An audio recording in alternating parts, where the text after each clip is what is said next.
Muchas gracias por continuar con nosotros en New Horizons Radio, recordando que estamos a través de Neon en directo 89.3 y en nuestro canal de YouTube New Horizons Radio. Bueno, como hemos venido anunciando durante toda esta semana, hoy tenemos el placer de poder conversar con el ministro de Salud de la República Dominicana, el señor Rafael Sánchez Cárdenas. Bienvenido, muchísimas gracias por ofrecernos estos minutos para poder conversar con usted. Bueno, gracias a ustedes y al Colegio New Horizons por la invitación para ver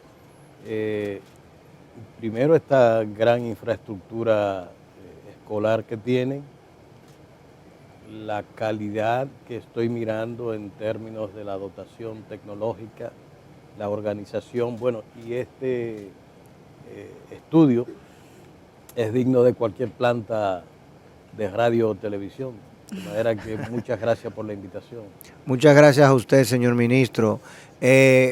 Como parte de las iniciativas que hemos tenido acá en New Horizons Radio desde que salimos al aire el 2 de septiembre, hemos venido conversando sobre los temas y las problemáticas que tenemos en el sector salud y cómo esto se refleja y afecta múltiples sectores.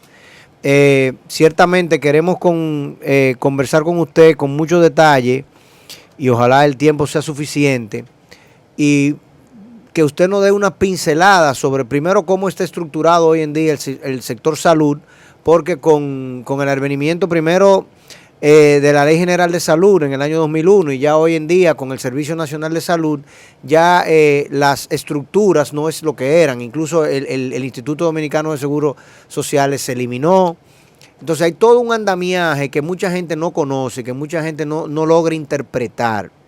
Y queremos realmente saber, primero, cuáles son las necesidades. Sabemos que el gobierno central, por ejemplo, ha puesto mucho énfasis en construir un número enorme de hospitales o remodelarlos. Un proyecto muy ambicioso de tratar de intervenir 40, 50 hospitales al mismo tiempo y remodelarlos.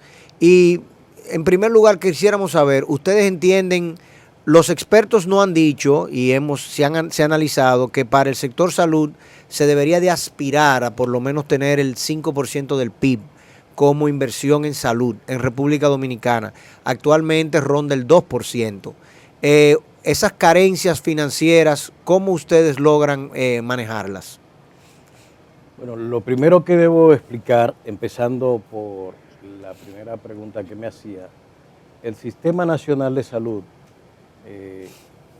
tiene como eje y rector al Ministerio de Salud Pública, según la ley 4201, como usted Correcto.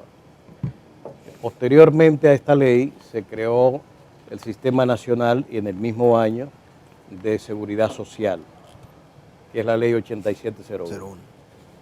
Y posteriormente surge otras leyes, pero dentro de ella la 12315, que crea el Servicio Nacional de Salud, y ya antes se había creado como parte de la Seguridad Social la ARS pública, SENASA.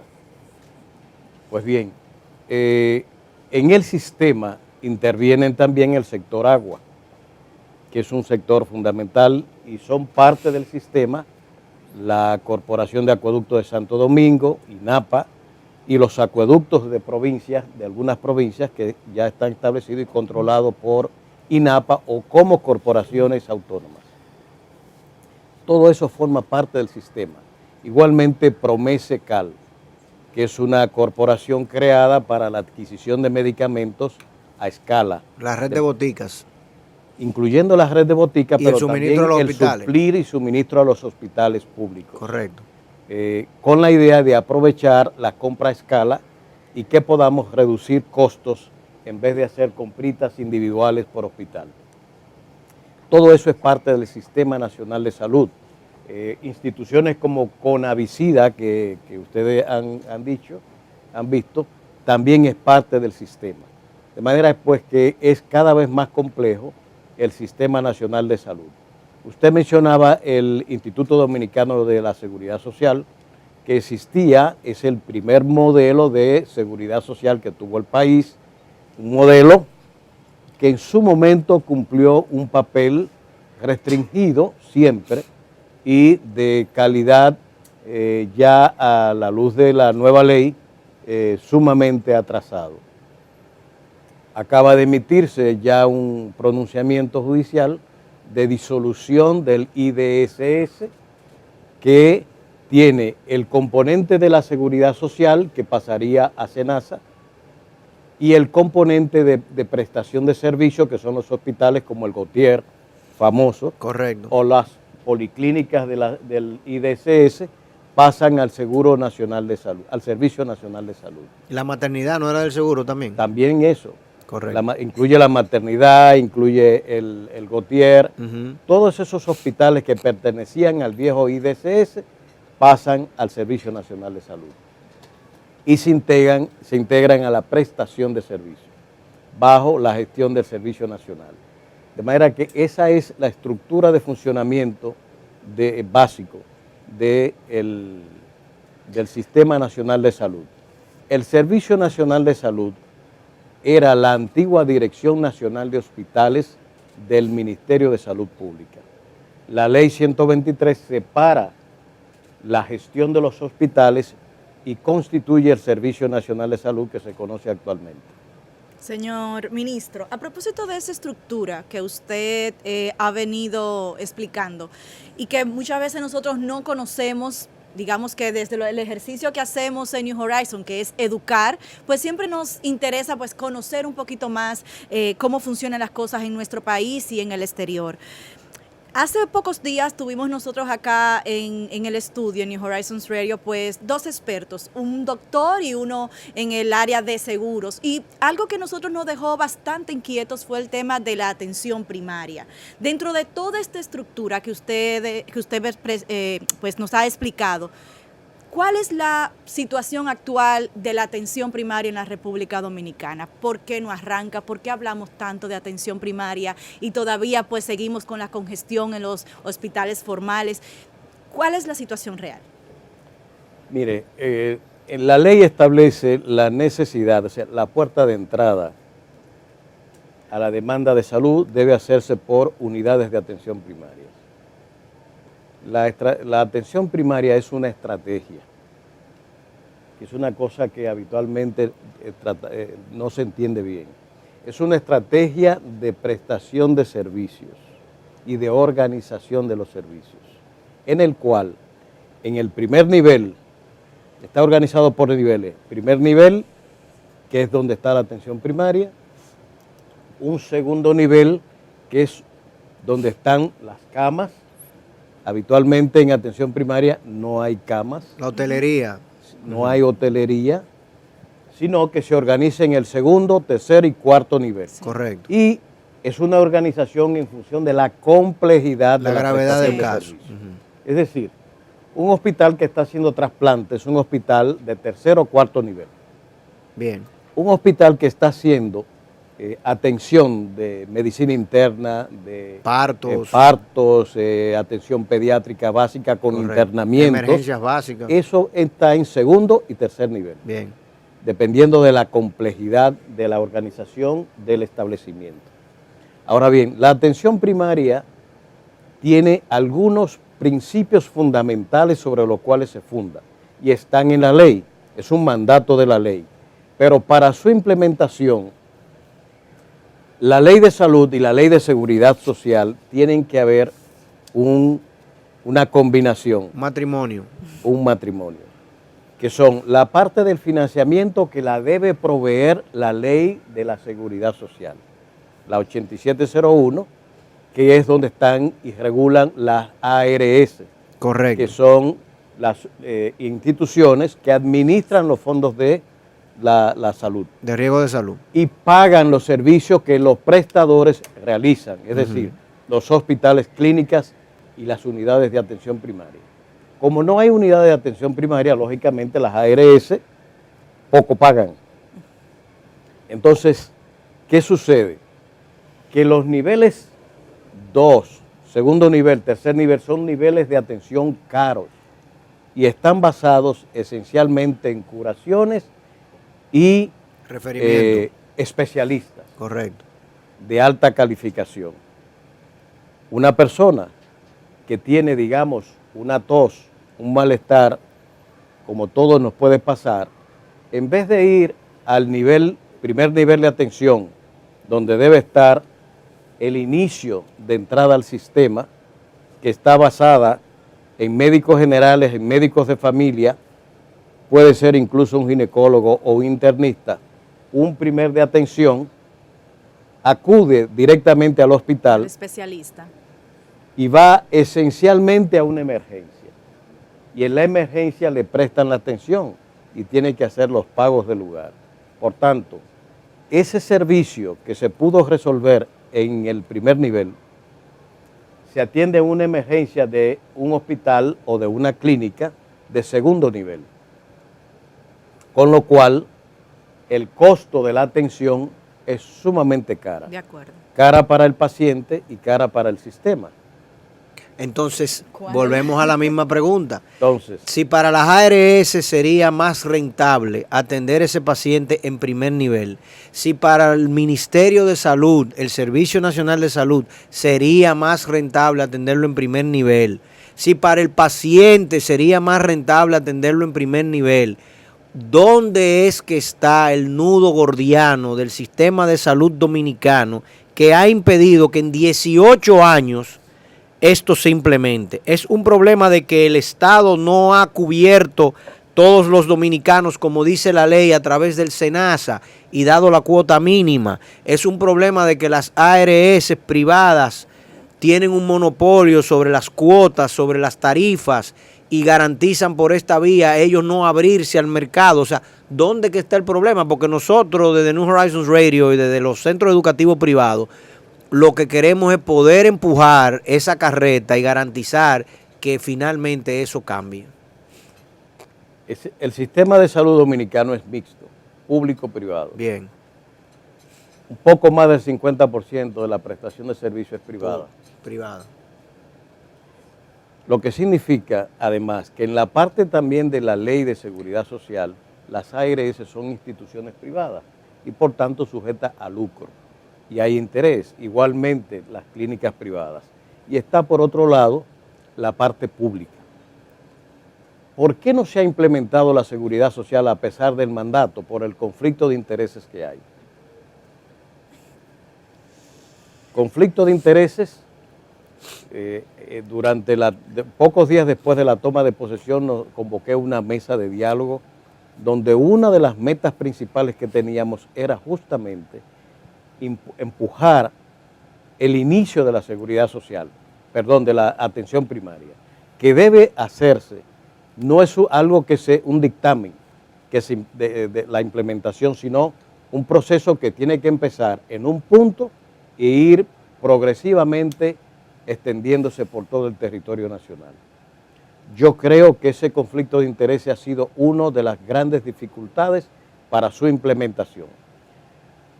Lo que planteamos es iniciar con un piloto que permita focalizar en un núcleo de población no menor de 200, 300 mil habitantes en el cual se pueda iniciar la implementación de la atención primaria. Sugiere usted.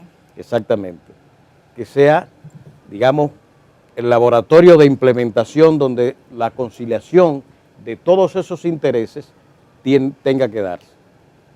Pero sobre todo, que haga inclusión de un 24% de la población que todavía no ha entrado a la seguridad social. Y recordemos que gran parte, si sumamos los no incluidos ese 24% y la parte restante que están bajo un sistema subsidiado, constituyen el 56% de la población dominicana. De manera que solo el 44% está en el contributivo subsidiado. El sistema contributivo. No hay contributivo subsidiado. No conozco el primero que está inscrito en ese sistema, lo que refleja que en el diseño pudiera perfectamente entenderse como una quimera organizativa. Yeah. O son contributivos, o son subsidiados, o no están.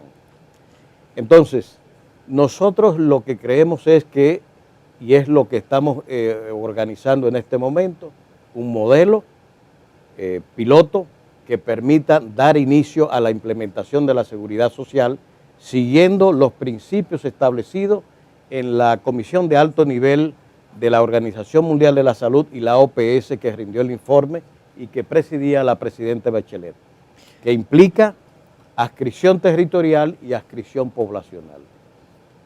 Determinación de equipo de salud territorial, sistemas informáticos que permitan el control y supervisión, monitoreo y evaluación de la prestación que allí se lleva a cabo, de manera que centralmente se pueda llevar la gestión de ese piloto que estamos diciendo, porque al fin y al cabo, y es el fin que se persigue cuando se establece el expediente electrónico único del paciente, de que un gran centro de cómputo nacional pueda procesar la información de salud que se está dando online inmediatamente, digamos, en el acto de la prestación de servicios de salud y organizar las unidades de análisis que permitan llevar la gestión y que además debe incluir el favorecer la prestación bien paga con incentivo y no por adscripción como actualmente está, de contratos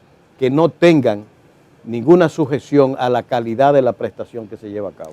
Ese sería un gran avance, ¿no? Yo le tengo 4 o 5 observaciones que quiero hacerle a eso que usted ha planteado, pero vamos a hacer una breve pausa y al regresar vamos a hablar en amplio sobre el proyecto de atención primaria de la manera que usted lo ha planteado. Regresamos en un segundo. New Horizons Radio. Bueno, estamos de regreso en New Horizons Radio, como hemos venido conversando con el ministro de Salud Pública, mucho interés. Nosotros desde el sector educación, bueno, pues nos interesa pues seguir conociendo cómo funciona el sistema de salud, que no es más que educación, ¿verdad? Porque justamente cuando hablamos de salud hay muchas cosas del segmento de educación que necesitan que se combinen, ¿no? Hemos venido hablando hasta este momento del tema de atención primaria. Yo escuché algo antes de la pausa que me encantó, la digitalización del sector educación. Y bueno, salud. Pues, bueno, sí, del sector salud, pero que justamente viene a permitir, bueno, no tener que perder el historial médico cuando simplemente cambio de prestador de servicio, de profesional de la salud. Señor Debo agregar que se quedó en el tintero en la pregunta anterior, el abordaje de la infraestructura hospitalaria que ha hecho el gobierno central.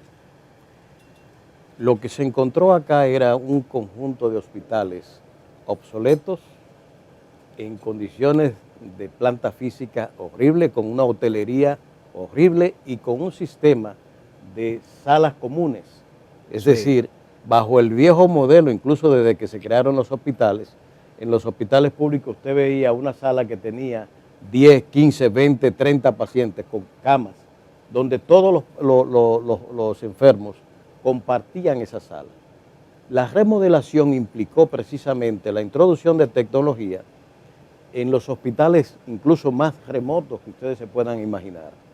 Yo creo que aquí, en este momento, el hospital de Las Matas de Farfán es un hospital que una clínica privada puede competir con una clínica privada del país. Quizás lo único que allí hace falta es recursos humanos. Pero es un hospital que tiene salas de cirugía, salas de cuidados intensivos, que nada tienen que envidiar a clínicas privadas estoy hablando.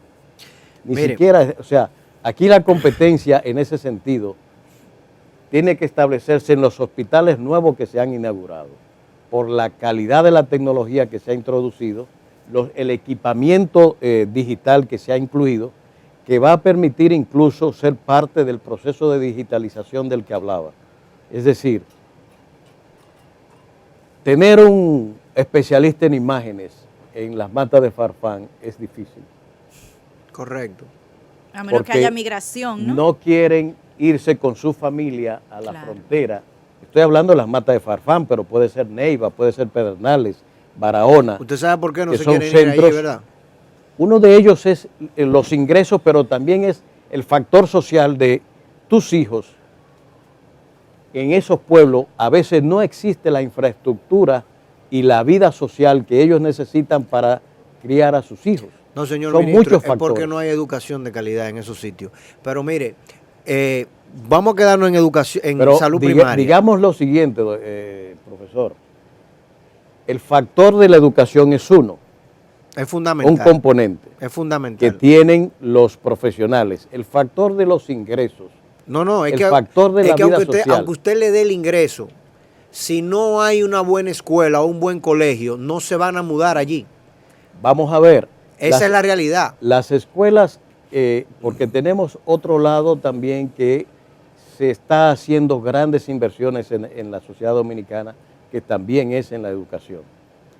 Llevar el profesional allí es una de las cosas que había que crear grandes incentivos. Pero no discutamos el que va, sino el que no está. Correcto. Lo que quiero decir es que, por ejemplo, en el colegio, el Community College de San Luis, estamos formando técnicos en imágenes que se forman en 2 años, que solamente necesitan ser bachilleres, pero que una vez formados, ya diferente a los equipos que existían antes, puede estar en las matas de Farfán o en Neiva, tomar, como siempre se ha hecho este técnico, la imagen e inmediatamente enviarla a un centro a distancia, como se hace en Estados Unidos, Sí. que una gran cantidad de hospitales subcontratan en la India, en Bangalore, por ejemplo, la prestación de servicio de lectura de la imagen y devuelven al hospital los resultados de la lectura de la imagen, y el hospital o el médico que está prestando el servicio continúa su labor porque ya tiene la lectura del especialista. El radiólogo puede de estar en imagen. cualquier otro El lugar. radiólogo está a distancia, Correcto. pero lo que sí podemos tener en Las Matas o en Neiva, con ciudadanos de esos lugares, es un técnico que en 2 años lo formamos, que aumentamos el empleo localmente y tenemos la prestación de servicio que se necesita, que es la toma de la imagen que se necesita y la lectura del especialista a distancia. Perfecto. Pero, señor ministro, usted dijo que cuando entró a su gestión reunió a los organismos que tienen que ver con todo el sistema y que tenían la retranca al tema de la atención primaria, que pretende plantear un plan piloto donde se atendería una población de alrededor de 200 a 300 mil personas, que quiere y aspira a poder tener un sistema centralizado del procesamiento de la data de esos centros de atención primaria para poder, utilizándolo como piloto, poder medir y cuantificar la calidad de lo que se está haciendo para luego poder reproducirlo. La pregunta sería, el SENASA y las demás administradoras de riesgo de salud se supone que serían los que, digamos, viabilizan la atención primaria, porque yo voy a un centro de atención primaria, como iría a un hospital secundario, terciario o de cuidados intensivos muy específico, y se supone que allí voy a presentarme con un plan de seguro, si tengo cobertura. Si no tengo cobertura, entonces me tiene que atender el Estado de manera directa. Y allí entonces, con el tarifario que existe, me van a prestar el servicio. Yo asumo que SENASA, si mi tarjeta es de SENASA o si mi tarjeta es de Humano, de Pálico, de Universal, tiene toda la data, tiene toda la información, procesa esa información y el Servicio Nacional de Salud tiene acceso a esa información. O sea que ese paso ya lo tenemos. Lo que no tenemos son los centros de atención primaria. Y desde que usted tuvo esa primera reunión al día de hoy, ¿qué ha sucedido? No hemos podido elegir el lugar donde atender 200,000 personas. No hemos podido identificar cómo construir y rápidamente establecer un lugar para ese primer paso. Se han negado las administradoras de riesgo de salud a participar con usted en ese proyecto. ¿Qué ha sucedido? Mire, le aclaro algunas cosas. Por favor. Las ARS, para pagar Ajá. los servicios que están obligados a pagar de prestación, tienen que contratar a los prestadores. Correcto. Tenemos más de 2.000 unidades de atención primaria en el país. Lo que no responde es a la distribución territorial adecuada. Es decir, usted no puede tener una unidad de atención primaria que está a kilómetros, como están los hospitales actualmente a los que se están acudiendo, donde un paciente de la orilla de Los Sama tiene que venir al Moscoso Puello, salir de allá de madrugada, para ir a pedir una consulta, hacer la cola que tiene que hacer, desayunar allí, y eso explica por qué el gasto de bolsillo es tan grande en el sistema. De cada 100 pesos que se gastan en salud, las personas se gastan 44 de ellos, tienen que aportarlo. Lo aportan en el motoconcho En el o desayuno. en el carro que tienen que montarse para moverse. Es decir, en el desayuno que tienen que tomar y otros gastos, más las indicaciones que la hacen que tienen que aportar un copago. Es decir, todo eso es lo que se llama gasto de bolsillo, es decir, de mis gastos en salud hay una parte que yo tengo que sacar de mis bolsillos y pagarla. La seguridad social paga lo demás. ¿Estamos? Pues bien, ¿por qué la no se ha implementado? Por lo que le decía ahorita. Ahora bien, cada una de esas unidades de atención tienen que estar bajo un sistema de evaluación y monitoreo y no bajo una condición de mercado abierto sin controles. Yo, como salud, tengo que tener el monitoreo y control, por eso hablo del sistema informático que es fundamental si queremos tener una atención primaria adecuada que funcione desde mi punto de vista en base al pago de la cápita. Pero ¿a quién yo le voy a pagar la cápita? Al prestador, que tiene que tener una población determinada. Digamos, si aquí tenemos una unidad de atención primaria y adscribimos una población de 6.000 o 10.000 habitantes circundantes, de manera que vamos a tener la cercanía de la unidad, donde el ciudadano se pueda fácilmente desplazar y por tanto reducir sus costos.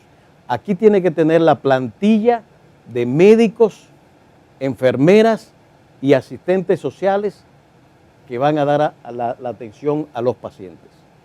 Esa gente, cuando está ingresando al sistema, nosotros tenemos que tener todo mediante visita domiciliaria, la historia familiar de todas las personas adscritas a esa unidad de atención primaria, que se supone que es la puerta de entrada a la que tiene que acudir, salvo en los casos de emergencias, que puede ir a un centro cualquiera de atención, porque es una emergencia. Entonces, allí, en esa prestación, tiene que aparecer el expediente del paciente, que se sepan sus antecedentes, si es alérgico o no es alérgico, la historia familiar que tiene, para realizar una prestación adecuada. Ahora bien, esa unidad de atención primaria con los 10.000 habitantes que estamos hablando, tiene que saber cuántos hipertensos tiene y la condición de cada uno de ellos, cuántos pacientes diabéticos tienes, cuántos pacientes embarazadas tienes y se están siguiendo. Tiene que organizar la referencia y contrarreferencia al segundo nivel de ese paciente para enviarlo al ginecólogo a los chequeos y allí dar el seguimiento. Pero yo tengo que tener un sistema que mida la calidad de esa prestación. Si en esos 10.000 habitantes yo tengo 1.000 hipertensos, yo tengo que saber cuántos de esos pacientes se descompensaron. ¿Qué responsabilidad tiene el equipo de salud que lo está llevando a cabo para pagar los incentivos que debo dar a ese médico? Porque no puedo seguir pagando lo que estoy pagando en la unidad de atención primaria sin tener un mecanismo de incentivar la calidad de la buena prestación que se está dando o la mala calidad. Señor ministro, en la parte preventiva, todo esto es, digamos, que estamos equipando los hospitales para la atención ya de la realidad que tenemos. Pero en la parte preventiva, ¿qué está haciendo Salud Pública para educar, para evitar criaderos? El caso, por ejemplo, del vertedero de Jaina, una alta cantidad de afectados por temas respiratorios. ¿Cuál es la labor de educación que está realizando el Ministerio de Salud Pública a partir de la prevención? Espérame, Ana, pero yo quiero terminar con el tema de la atención primaria para que pasemos a la parte preventiva. De la manera que usted lo está enfocando, las unidades de atención primaria no serían la puerta inicial para el sistema, Porque usted está planteando que las unidades de atención primaria ya tienen que tener un acervo de información. Fíjese como usted dice, 6,000 pacientes en el entorno y yo debo de conocer la data, el historial clínico de cada una de esas 6,000 personas antes de yo empezar a darle el servicio. No antes. Cuando usted va, si la persona no está dentro del sistema, lo lógico es que el médico prestador tiene que hacer levantamiento. Que ahí es que inicia. Tiene que hacer el levantamiento de la historia Entonces, clínica. Entonces, en la unidad de atención primaria iniciaría ese levantamiento de información. Tiene que hacerlo. Ok, ahora es diferente. Entonces, ¿qué limitante tenemos hoy en día para que una unidad de atención primaria pueda funcionar y capturar esa información? Mire, una de las cosas, porque cuando estamos hablando de atención primaria hay que entender que en la idiosincrasia del dominicano, la solución de su problema no está en la unidad de atención primaria, sino en el hospital y en el especialista. Bien. En la conciencia del ciudadano dominicano, cuando está enfermo, piensa en un especialista.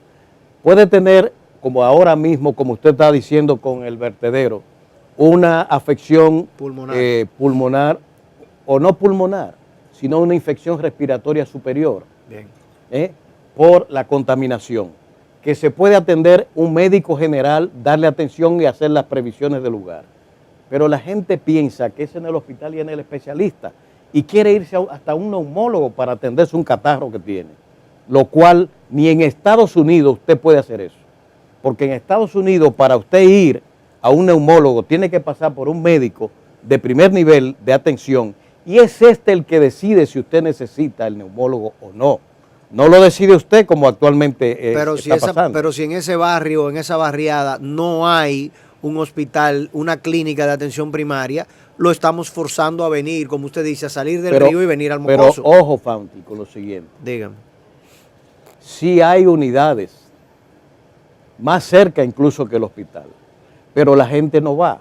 Pues entonces vamos a hacer una campaña de comunicación. Porque exactamente, lo que pasa es que usted tiene que hacer la estructuración y por eso hablo de piloto, porque es un cambio cultural que la atención primaria, y hay que entender eso, la transición hacia la implantación de un modelo en el que el paciente no se va al hospital, porque el hospital no te va a atender, salvo que sea una emergencia, pero las emergencias cuando usted va, el 90%, 95% de las atenciones que presta son demandas de atención primaria.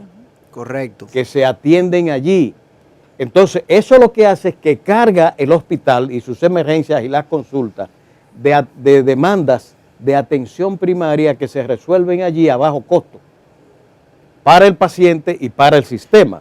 Entonces, por eso digo, para nosotros hacer ese cambio, hay una acción, y usted estaba entrando en la parte de prevención y promoción de la salud, en el cual hay que convencer a la gente de que llegar al sistema tiene que ser por su unidad de atención primaria, pero para eso tenemos, número uno, habilitar la unidad de atención primaria para que pueda hacer los contratos con las ARS. Bien. Número dos, tenemos que dotar a la unidad de atención primaria con personal capacitado para que tenga resolución. Número tres, tenemos que tener enfermeras y promotores o trabajadores sociales que ayuden al personal de salud a moverse de la unidad al hogar, hacer consultas domiciliarias, ver el entorno en el cual se está produciendo la salud y la enfermedad y indicar a otras instituciones, porque la salud no es de hospitales y médicos nada más, es una producción social. De acuerdo. Cuando usted menciona el vertedero, eso no es una función de salud pública. Sí. Eso es de los ayuntamientos que hacen la gestión de recogida de la basura, que tienen que limpiar las calles, que tienen que recoger todo eso y procesarlo bien en un vertedero bien manejado. El mal manejo de los Eso no es residuos. salud pública ni del Servicio Nacional de Salud. Claro. Que se haga el incendio del cosa, hay que reclamarle a los... Pero les afecta de manera directa. Claro. tiene un efecto en la salud que es el que nosotros tenemos que atender. Como Pero el problema manejo del tránsito vertedero tampoco es un problema es suyo. un tema de las alcaldías. Sí. La recogida de la basura es un tema de las alcaldías. El saneamiento también. y eso incide en la salud. Claro. Cuando nosotros estamos interviniendo en un barrio, por ejemplo, y hay charcos de agua, eso no es una función de saneamiento que lleva. Nosotros tenemos una unidad de saneamiento ambiental y hacemos intervenciones más allá incluso de lo que son las responsabilidades nuestras. Mire la foto que tiene usted puesta ahí. Esas charcas que usted ve que son criaderos de mosquitos, nosotros hemos tenido incluso que hacer ese trabajo que no es de salud pública propiamente dicho, sino de medio ambiente y sobre todo de las alcaldías, porque el 80% de la población dominicana vive en zona urbana. Usted ve, por ejemplo, en todos los medios, y tenemos décadas haciendo promoción de la salud, diciendo, ante el déficit que hay de disponer de grifos en las viviendas y de agua en los acueductos, pues la gente tiene que hacer reservorios de agua. Los criaderos. Pero tiene que tapar el reservorio. Tiene que los tanques tenerlos tapados y usar el cloro, como hemos dicho, cloro untado y tanque tapado. De eso son décadas de promoción en ese sentido. Y yo que vivo en los barrios y las comunidades, visitando y mirando si la gente está cumpliendo con el mandato, pues resulta que no lo hace. Es porque no estamos haciendo la promoción, está en televisión y en radio. Hay que hacer un nuevo análisis. ¿Entiendes? Para ver Entonces, dónde está la situación. Por eso digo que hay un cambio cultural y un nivel de educación, como usted dice, de la población, donde la corresponsabilidad ciudadana en la producción de la salud no puede obviarse.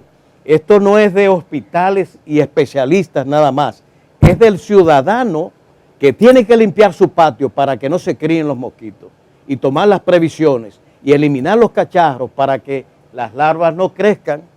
Eso no es salud pública que tiene que irlo a limpiar. Sí. Es el ciudadano, es la familia que tiene que coparticipar en las medidas de higiene que tiene que tomar y hacerse corresponsable en ese sentido, para ayudar. Si las calles están sucias, es porque el ciudadano tira los vasitos y todos los desperdicios. Ustedes vieron el video del arroyo Lebrón bajando que circuló, lleno de desperdicios. ¿Y quién lo tira? Correcto. Los ciudadanos. Bueno, son los se nos ciudadanos. han quedado la Entonces, mitad de los temas. hay una corresponsabilidad ciudadana que es importante y eso es educación ciudadana y le estamos diciendo cómo hay que hacer, hay que limpiar sus casas, hay que limpiar el frente, hay que guardar la basura y no tirarla como se tiran. Usted no se puede comer un guineo y tirar la cáscara en la calle como se hace. Eso es responsabilidad ciudadana. Señor. Cuando vemos ciudades limpias es porque hay ciudadanos que hacen ese tipo de prevención. Señor ministro, tal y como sabíamos, se nos van a quedar demasiados temas sobre el tintero, pero lamentablemente el tiempo que tenemos en nuestro programa actualmente es limitado. Le vamos a invitar, ya le externamos la invitación para que nos visiten Global Expo en el mes de abril, a nuestra feria de ciencias, y usted pueda ver acá todos los trabajos de ciencia que hacen nuestros alumnos. Y ciertamente vamos a acompañar al Ministerio de Salud en esta campaña de educación para garantizar que la gente comience a utilizar las unidades de atención primaria. Si nos pueden enviar o decir dónde está el vínculo para que esas 2.000 unidades que hoy en día existen las puedan conocer el público en general, pues bienvenido sea. Señores, tenemos más contenido aquí en New Horizons Radio, por favor no se vayan.